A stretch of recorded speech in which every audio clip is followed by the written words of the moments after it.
In AD 959, General Chao Kuang-yin became Emperor Sung. He knew the odds, the probability that within a year or two he would be murdered. How could he break the pattern? Soon after becoming emperor, Sung ordered a banquet to celebrate the new dynasty, and invited the most powerful commanders in the army. After they had drunk much wine, he dismissed the guards and everybody else except the generals, who now feared he would murder them in one fell swoop. Instead, he addressed them, "The whole day is spent in fear, and I am unhappy both at the table and in my bed.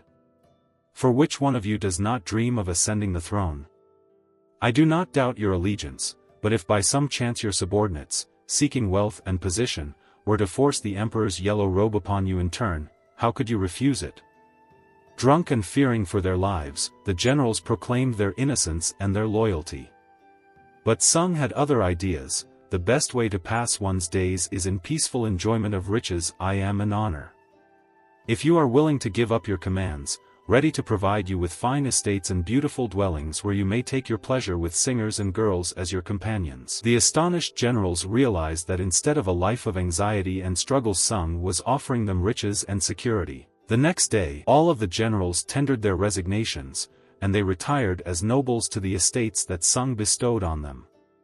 In one stroke, Sung turned a pack of friendly wolves, who would likely have betrayed him, into a group of docile lambs, far from all power. Over the next few years, Sung continued his campaign to secure his rule. In AD 971, King Lu of the southern Han finally surrendered to him after years of rebellion.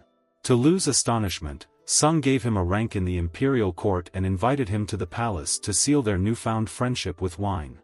As King Lu took the glass that Sung offered him, he hesitated, fearing it contained poison. "Your subjects' crimes certainly merit death," he cried out, "but I beg your majesty to spare your subject's life. Indeed, I dare not drink this wine." Emperor Sung laughed, took the glass from Lu, and swallowed it himself. There was no poison. From then on, Lu became his most trusted and loyal friend.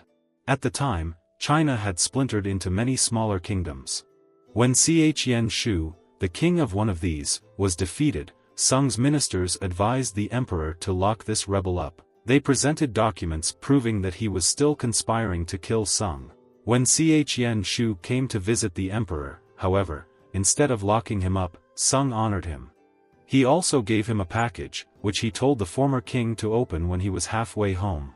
Chen Shu opened the bundle on his return journey and saw that it contained all the papers documenting his conspiracy. He realized that Sung knew of his murderous plans, yet had spared him nonetheless. This generosity won him over, and he too became one of Sung's most loyal vassals.